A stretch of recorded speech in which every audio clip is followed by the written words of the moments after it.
Bonjour à toutes et tous. Dans ce podcast, il va être question de Chiron et plus particulièrement de Chiron avec le soleil. En fait, j'ai trouvé deux beaux exemples de l'expression forte de ces deux astres ensemble, mais comme toujours et comme j'aime le rappeler, bien sûr, le thème est un tout. Ici, je sépare les aspects pour les analyser, mais on peut aussi retrouver parfois certaines caractéristiques, certaines répétitions de ce même aspect dans d'autres aspects présents dans le thème. Chiron peut quasiment être vu comme un anti-héros, en ce sens qu'il est un marginal blessé, profondément relié au mystère de la Terre. On ne lui voue aucun culte, mais il est au service d'autrui. Mélanie Reinhardt. Chiron fut découvert en 1977 et même s'il y a des archives qui témoignent de sa présence depuis 1890, personne ne l'avait remarqué. Cette planétoïde, astéroïde ou même comète a donc été comme invisible tout en étant là, bien présente. Peut-être que ça en dit long sur sa symbolique, comme a écrit Mélanie Reinhardt dans son livre Chiron et la voie de la guérison. Lorsqu'elle dit que peut-être le collectif n'était pas prêt à répondre au processus que Chiron propose. Et d'autres disent que cet astre n'est pas d'ici, qu'il est venu de la ceinture de Kuiper, au-delà de l'orbite de Neptune, et repartira un jour. Il paraît qu'il va devenir comète. Son orbite elliptique est très inclinée, ce qui donne à cette planétoïde une symbolique de différence, une certaine excentricité, voire un peu marginale, solitaire, vagabonde. Reinhardt dit Chiron est vraiment le vagabond parmi les vagabonds. Pluton partage quelques caractéristiques astronomiques avec Chiron. Il y a une résonance entre Chiron et Pluton, car en se plaçant entre les planètes visibles et invisibles, Chiron est en orbite, comme on le sait, entre Saturne et Uranus. Donc Chiron pourrait symboliquement être un émissaire de Pluton, et l'un de ses rôles pourrait être celui de nous aider à voir ce que nous ne souhaitons pas voir, d'où le lien avec la blessure que Chiron représente aussi. Chiron est l'astre pont, il est le passage, il est un lieu d'initiation, car il fait le lien entre les expériences personnelles et collectives et celles qui sont en dehors de toute notion d'espace et de temps. Entre Saturne et Uranus, Chiron est le pont qui permet de se libérer des structures devenues archaïques et d'ouvrir la porte à une nouvelle façon de dialoguer avec le monde et les êtres. Chiron est un centaure, il est constitué d'une part sauvage, mais qui peut être apprivoisée. D'une certaine manière, le centaure peut représenter avec son corps cette part de nous qui fait des allers-retours entre sagesse et folie, mais aussi cette part de nous qui se laisse parfois aller à la pulsion, mais qui doit sans cesse revenir dans un chemin de raison. Il est transcendance et immanence, il est le ciel et la terre, il est la blessure et son remède. Il est l'inadapté et le modèle, il est celui qui répare et enseigne, mais il est aussi celui qui est blessé à vie sans pouvoir se guérir. Il est celui qui a été rejeté par sa mère, mais aussi celui qui, sous la tutelle d'Apollon, est devenu un être sage et apprécié. Il a souffert d'une blessure suite à une coupure à la jambe avec la flèche empoisonnée par le venin de l'hydre. Sa jambe, donc ses pattes de cheval. Et Reinhardt dit dans son livre que cette symbolique est importante car elle dit que c'est sa part animale qui est atteinte. Et cela a comme symbolique la fragilité de l'existence physique, la vulnérabilité du vivant. Et je pense que cette partie est très intéressante pour les deux exemples que j'ai choisi de vous présenter dans ce podcast. La blessure de Chiron s'est faite donc avec le venin de l'une des têtes de l'hydre qui a été découpée et enterrée par Héraclès. C'est donc le retour de ce qui est refoulé, reprimé. La blessure de Chiron peut donc être assimilée à ça aussi, à une blessure venue de l'ombre, de l'inconscient personnel au collectif. Mais peut-elle être guérie? C'est là la grande question à laquelle invite Chiron, puisque lui-même n'a pas pu se guérir de sa blessure, même après toutes les connaissances et la sagesse qu'il a acquise. La blessure de Chiron renvoie peut-être à cette blessure qui doit sans cesse être touchée, ouverte, pour permettre à une sorte d'exorcisme de se faire, mais qui ne peut pas être totalement guéri ni terminé, tout simplement parce que c'est par elle, c'est elle qui nous permet de continuer à faire le travail de tout ce qui continue et continuera à être refoulé et caché. Chiron pourrait ainsi symboliser ce lieu de resensibilisation qui est sans cesse activé, donnant lieu à une douleur, souffrance, de manière à réveiller l'altruisme et la compassion en nous. Elle nous rappelle à notre fragilité d'être vivant et nous rend humbles. Je pense que la blessure de Chiron ne peut pas être guérie, mais elle peut être réparée, chaque fois un peu plus, chaque fois qu'on accède à cet espace où une resensibilisation peut se faire, lorsque nous accueillons notre pulsion venue de notre part animale et baissons un peu le son de la raison, lorsque nous accueillons la douleur qui crie en nous. Il y a un côté héroïque chez Chiron, mais pas du même type que les héros habituels. Reinhardt d'ailleurs dit même que Chiron est l'anti-héros, car il est un marginal blessé, relié au mystère de la terre. Mais il faut un certain courage pour prendre la place de Prométhée comme il l'a fait, prendre la place de Prométhée dans le rocher et accéder, pour ainsi accéder à la fin de sa souffrance que le venin lui infligeait. Mais cette fin, bien sûr, elle est arrivée avec une autre, la mort. Il ne peut se libérer de la douleur que par la transformation totale. Alors le cycle de Chiron est un cycle qui dure 50 ans, à peu près. Il arrive pour nous tous entre l'âge de 49 et 51 ans. Il revient donc au même endroit où il était lorsque nous sommes nés.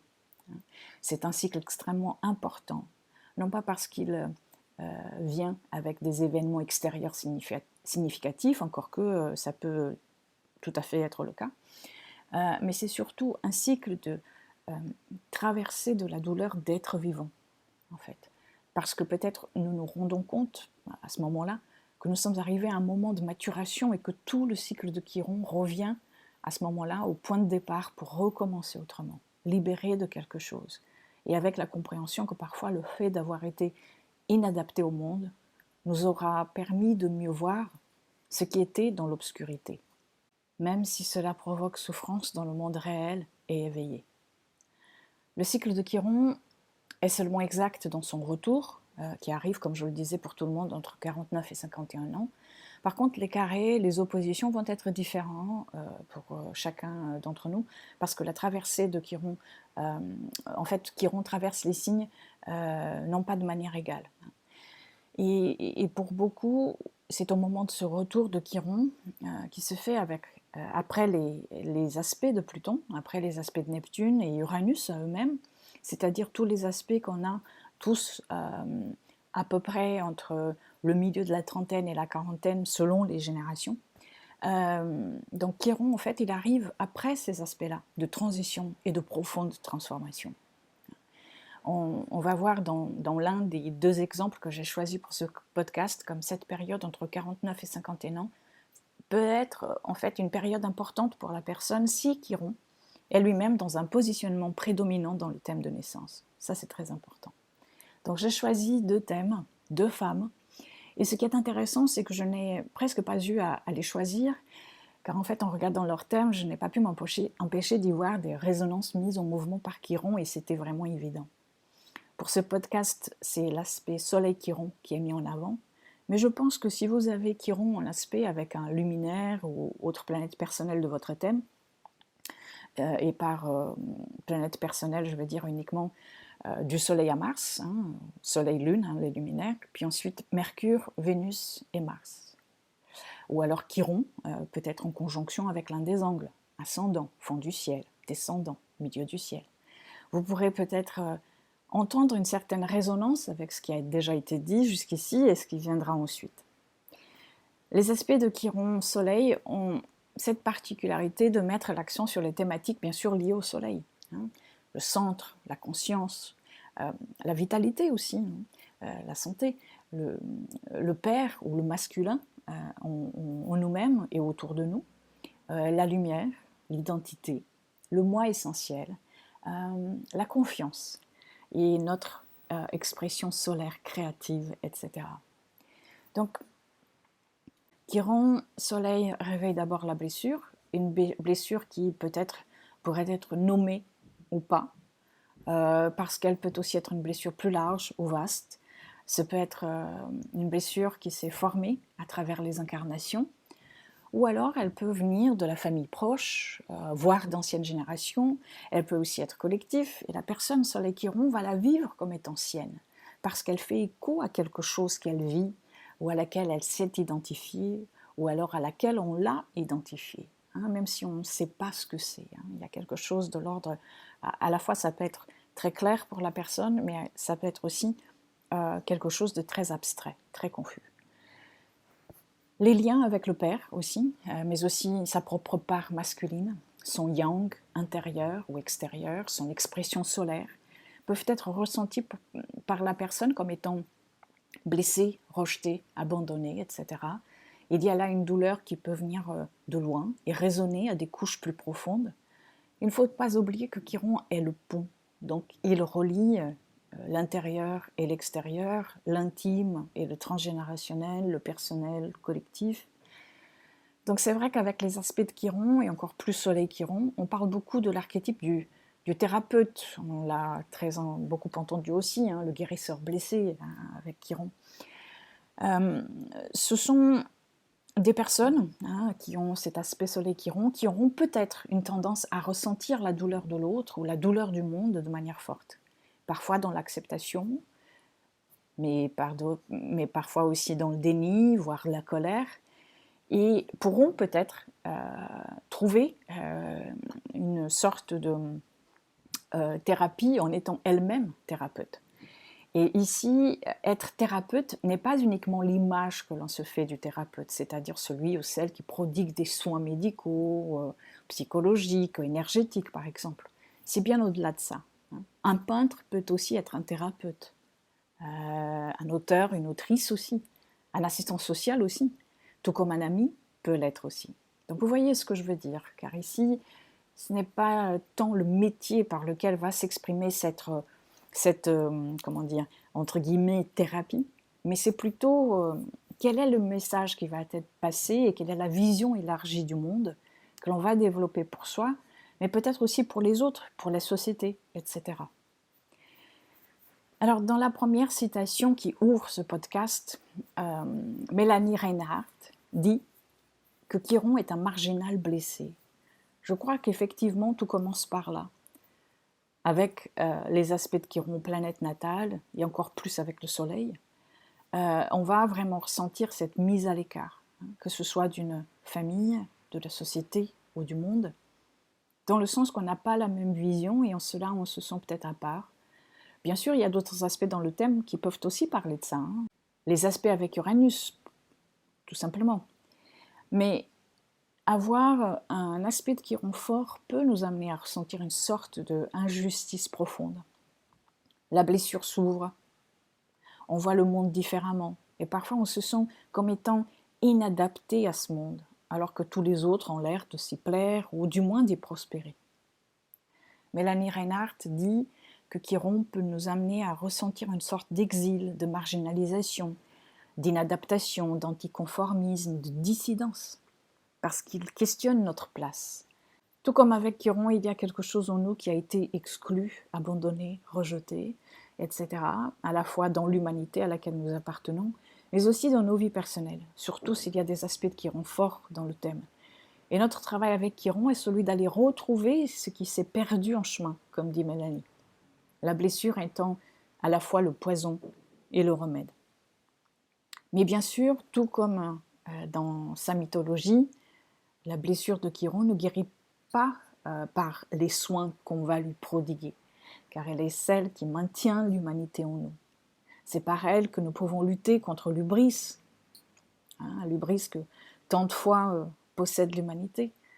Mais cette blessure est aussi celle qui peut être transcendée dans le fait d'ouvrir la voie de réparation aux autres, dans le fait de donner la possibilité aux autres de ne plus se voir comme des exclus parce qu'ils ont un mode de pensée différent ou un mode d'action différent.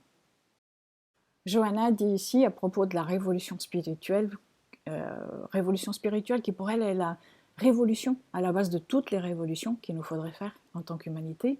Alors elle dit, oui, c'est une révolution spirituelle, mais c'est spirituel avec des jambes, spirituel avec des mains, spirituel avec une grande bouche, parce que nous devons ralentir la puissante impulsion de la croissance économique qui anime l'industrie et le gouvernement. C'est la spiritualité qui est prête à s'asseoir sur les rails, qui est prête à leur retirer les armes des mains.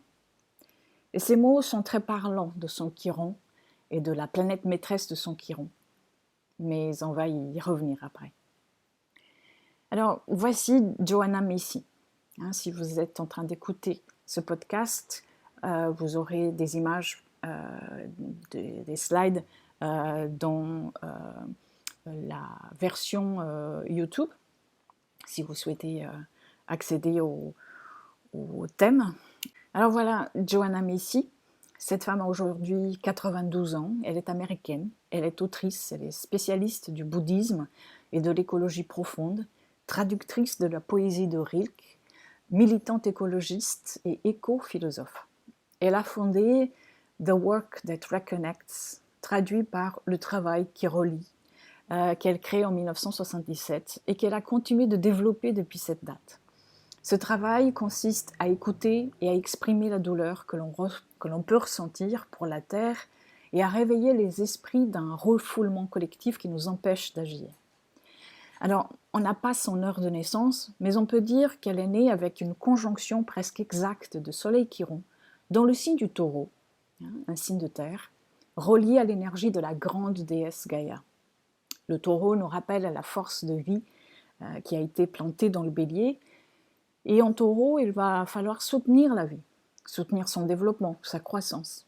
Le Taureau renvoie aussi aux ressources naturelles, aux ressources engendrées par nos propres savoirs et talents, et le Taureau, en tant que signe fixe, cherche à conserver et à retenir. Alors la planète qui gouverne son Chiron est donc Vénus, parce que c'est Vénus qui gouverne le signe du Taureau. Et donc on va retrouver Vénus en Bélier, dans son thème, et la citation de tout à l'heure, sur le spirituel actif, un spirituel qui a des choses à dire, des choses à faire, est tellement l'expression de cette Vénus de feu en Bélier, maîtresse de son Chiron et de son Soleil. On sait que Joanna a toujours été active dans sa relation à la souffrance qu'elle pouvait percevoir et voir dans le monde. Petite déjà, elle était très reliée à la nature, elle faisait aussi des collectes de vêtements, et ce besoin d'aider et de faire partie du monde de manière différente a continué de grandir en elle. Elle adorait passer son temps de vacances à la ferme de son grand-père qui lui permettait de se ressourcer dans la nature, de s'éloigner des rues trop agitées de New York, mais aussi de sa vie familiale, parce qu'en fait, la relation avec son père était tumultueuse. Son père était fils de pasteur presbytérien et il s'isolait souvent de la famille. Et quand il revenait, il était souvent abusif. Alors elle, sa mère et ses frères ont même vécu pendant un temps séparés de leur père. On voit bien là la blessure de Chiron sur son soleil. Un père qui non seulement avait un comportement oppressif envers sa famille lorsqu'il était présent, mais il était très certainement aussi en souffrance et devenait cet être différent, inadapté à la vie familiale et peut-être aussi à une vie sociale tout court. Dans ses premières années, en fait, son père était la blessure qui assombrissait son soleil, sa force vitale. Avec son Chiron soleil en Taureau et son expérience de la relation paternelle, on peut aussi penser à l'étouffement ressenti par Gaïa par rapport à la puissance d'Uranus. Mais avec Vénus en Bélier, gouvernant son Chiron et son Soleil, cela n'a pas suffi à détruire sa confiance. Et elle a trouvé le réconfort et une structure dans les études et dans la religion chrétienne dans un premier temps. Sa Vénus est aussi au trigone de Neptune et de Saturne. Donc elle a même cru que sa vocation était dans la religion. Chiron Soleil, elle l'a rencontré de nouveau plus tard, cette fois sous les traits d'un professeur qu'elle admirait beaucoup et qui est venu un petit peu challenger son idée de religion, est venu un peu challenger sa foi. Et à ce moment-là, elle est entrée dans ce qu'elle a appelé une crise de foi, et elle a même qualifié cette période comme étant le trou au centre, puisque son identification avec sa famille religieuse était devenue sa vie, et là, tout était réduit à une sorte de néant, à une sorte de confusion. On peut voir aussi toute cette période et son rapport personnel et familial à la religion dans les traits de son Jupiter nœud nord natal, bien sûr. Comme je disais tout à l'heure, ce n'est pas qu'un seul aspect. Alors, dotée d'une bourse, elle est venue étudier en France, où elle a étudié les tactiques du Parti communiste, et elle y a découvert une nouvelle forme de liberté. Retournée aux États-Unis, elle commence à travailler et accepte naïvement de travailler pour la CIA pendant 2 ans, où elle rencontre son mari avec qui elle va avoir des enfants.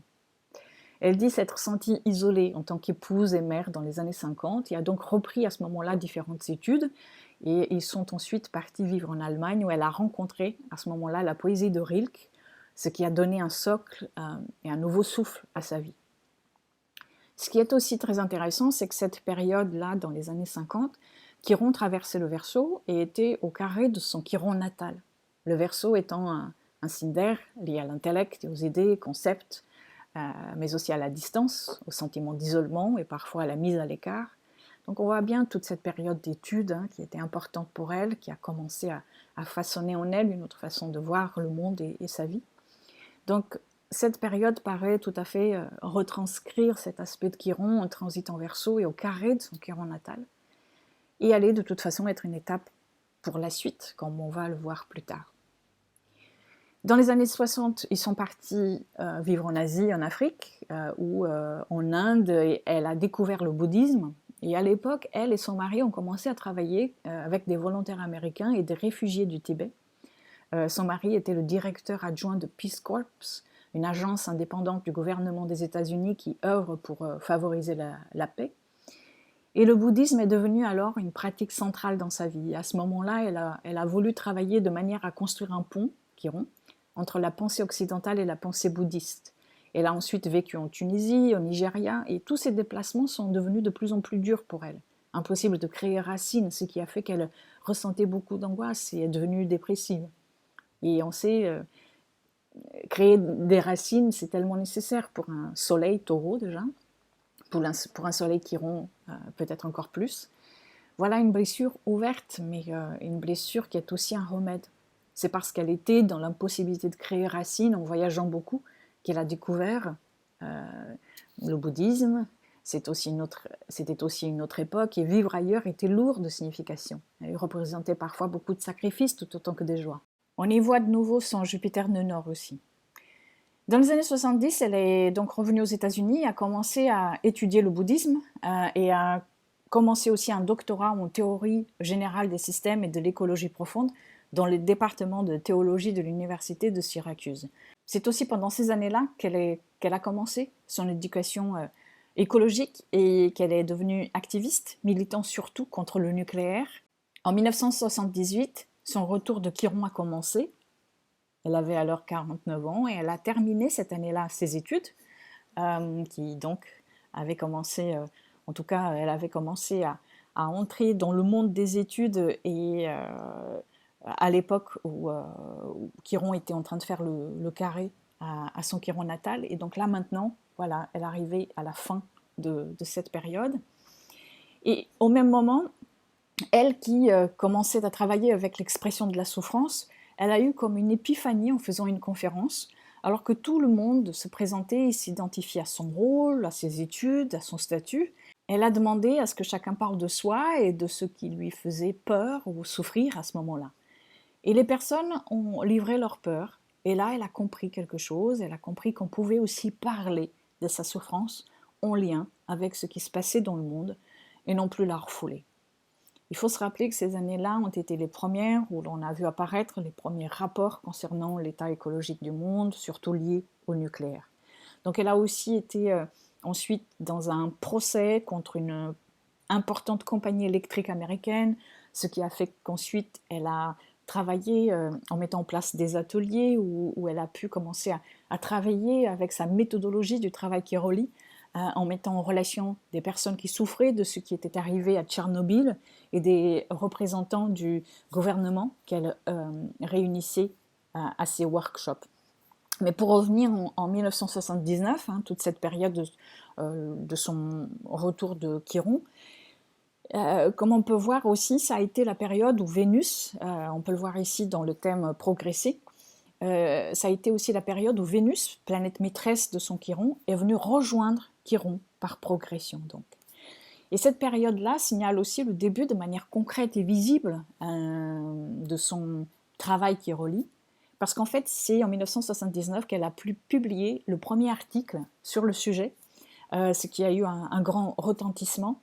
Son article s'appelle « Comment faire face au désespoir », je vous mettrai le lien, car c'était la première fois où on parlait ouvertement, comme ça, de anxiété écologique et on donnait une voix, hein, VOIX, à la souffrance que l'on porte en soi.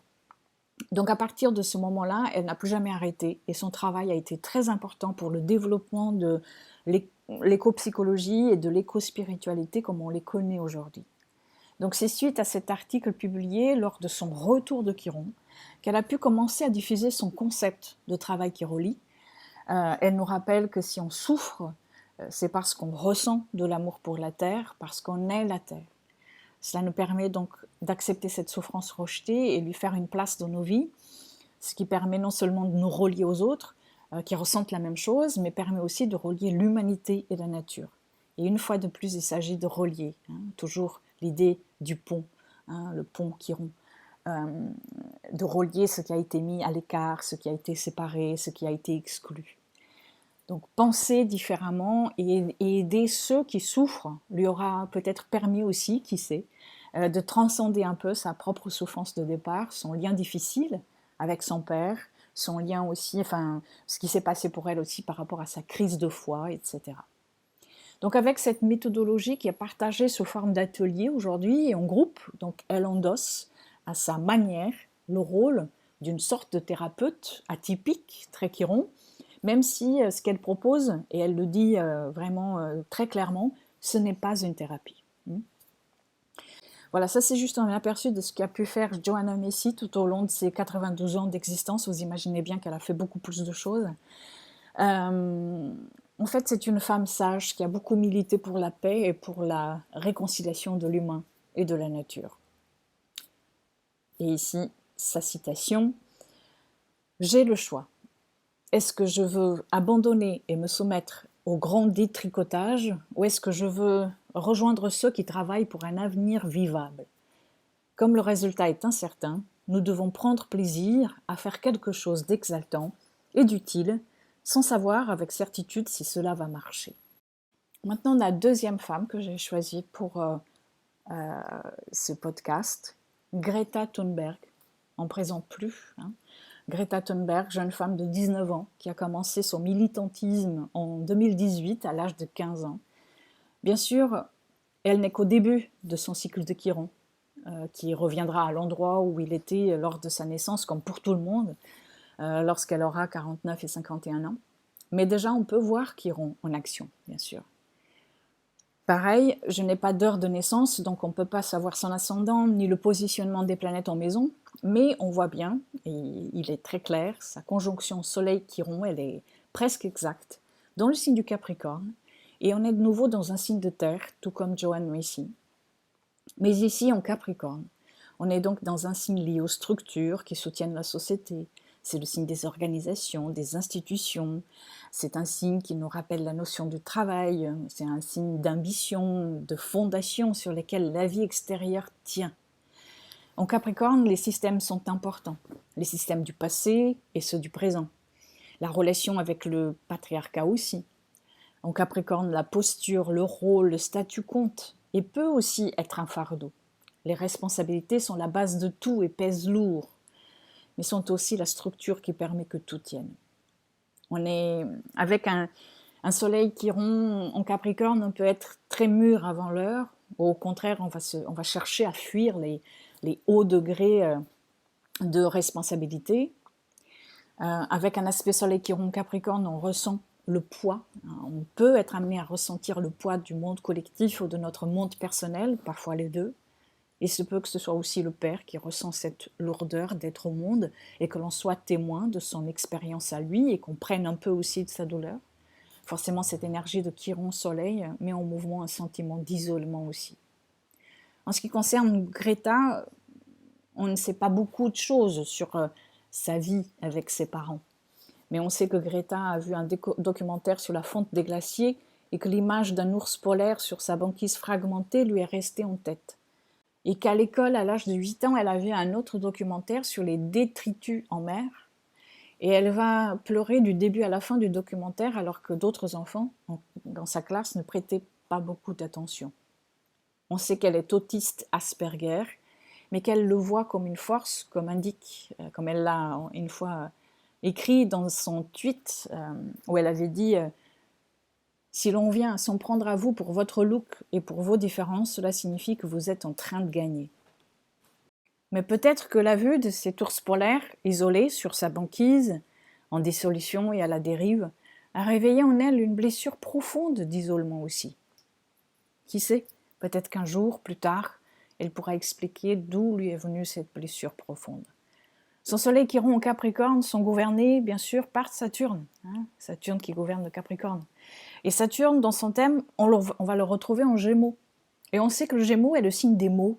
Il permet d'identifier en nommant les choses. Le Gémeaux est aussi un signe de mouvement, signe d'air, et gouverné par Mercure, l'éternel voyageur et messager entre les mondes. Mercure est aussi l'éternel enfant, le puer. Il est aussi le trickster. Il éveille à ce qu'on ne veut pas voir.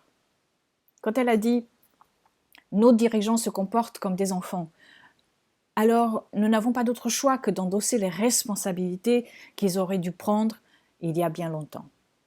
Ou alors quand elle dit « C'est comme si vous n'aviez même pas lu le dernier rapport du GIEC sur lequel se fonde l'avenir de notre civilisation, ou peut-être est-ce que vous n'êtes pas suffisamment mûr pour accepter ce rapport et vous n'avez toujours pas la maturité nécessaire pour dire les choses telles qu'elles sont ». Ses phrases, son discours est totalement Chiron, Soleil en Capricorne avec Saturne en Gémeaux. L'enfant devient l'adulte. Elle prend la responsabilité de dire ce que les adultes ne se disent pas à eux-mêmes. Elle est la dissidente parce qu'elle ose dire ce qu'elle pense, elle ose remettre les responsabilités sur le dos de ceux qui souhaitent les fuir. D'ailleurs, le 20 août 2018, elle a commencé la première grève étudiante pour le climat. Dans son thème progressé, on voit que son Mercure en rétrogradation était venu rejoindre Chiron et commençait une période dans laquelle elle est encore, où les mots prennent énormément d'importance. Cette période va durer au moins jusqu'en 2028, donc je suppose que Greta a encore du travail à faire et des choses à dire, peut-être pas toujours dans une exposition solaire comme cela a été le cas jusqu'à maintenant, mais peut-être en lien avec ses études ou le choix qu'elle va faire comme métier, par exemple. Et le 20 août 2018, elle a commencé sa grève de l'école. C'est exactement une expression de Saturne en Gémeaux. Ici, ce n'est pas une grève ou ce n'est pas le fait de ne pas aller à l'école parce qu'il y a un caprice enfantin ou parce qu'il y avait un empêchement de santé. Non, ici, c'était pour une cause bien plus grande qu'elle. Quand on sait qu'elle a souffert d'une dépression à l'âge de 11 ans, avec la douleur qu'elle ressentait pour le monde et le manque d'action des adultes, on comprend mieux cette conjonction Chiron-Soleil en Capricorne, gouvernée par un Saturne en Gémeaux. Dans sa dépression, elle s'est rendue compte, quelque temps plus tard, qu'il y avait des choses à faire, et c'est là que tout a commencé. On y voit bien l'utilisation de la blessure de Chiron pour aider les autres et la planète, pour réveiller les autres. Elle a mis en mouvement la blessure et sa dissidence. Et ne pouvant pas se guérir elle-même, elle transcende sa blessure en se mettant à l'action et en ouvrant les autres à cette cause qui lui tient tant à cœur. Chiron Soleil, c'est vrai que ça peut être aussi un aspect qui peut mettre la personne dans l'ombre. Et c'est intéressant qu'avec Greta, c'est le contraire qui est arrivé. Cela l'a propulsée sur le devant de la scène, parce que son message, lui, il était saturnien. Il était en accord avec le Capricorne et avec Saturne en Gémeaux, l'enfant mature. Elle avait des choses à dire, Mercure et Chiron, ensemble, en progression. Et cela a suscité la curiosité du monde. Et la curiosité, on le sait, c'est Mercure, c'est Gémeaux. C'était le moment juste. Mais c'est vrai que cela a soulevé aussi un tsunami de critiques et d'insultes, comme si un enfant ou une adolescente ne pouvait pas ressentir la douleur du monde. Son autisme est aussi sa force, car sa différence lui permet de s'affranchir des codes saturniens auxquels la plupart de nous est accrochés, voire paralysés. Du coup, son champ était libre et ça lui aura permis d'exprimer sa sensibilité et donc aussi d'entrer en conflit avec ceux qui ne veulent pas se laisser pénétrer par leur propre sensibilité. Greta n'est qu'au début de son cycle de Chiron. Qui sait ce qu'elle pourra mettre en mouvement dans les années à venir, et surtout au moment de son retour de Chiron. Mais c'est vrai qu'avant ça, elle aura son retour de Saturne, qui sera tout aussi important pour son Chiron, justement parce que Saturne gouverne son Chiron natal. Donc je vous laisse avec ces mots de Joanna Macy, qui mettent en mouvement son soleil Chiron au Taureau, gouverné par une Vénus de Bélier, et en même temps semble aussi parler de Chiron en tant que planétoïde ou comète. Il n'est peut-être pas d'ici et partira peut-être un jour, mais nous sommes d'ici. Et c'est peut-être ça aussi le message de Chiron. Il est venu nous dire d'agir pour la beauté et le respect de la vie en nous et autour de nous, en reliant ce qui aura été séparé ou rejeté. La citation de Joanna Macy. L'espoir actif, c'est de s'éveiller à la beauté de la vie, au nom de laquelle nous pouvons agir. Nous appartenons à ce monde. Voilà, si vous avez aimé ce podcast, n'oubliez pas de laisser un like, de commenter ou de partager et de vous abonner à notre chaîne si ce n'est pas déjà fait. Merci beaucoup et à très bientôt.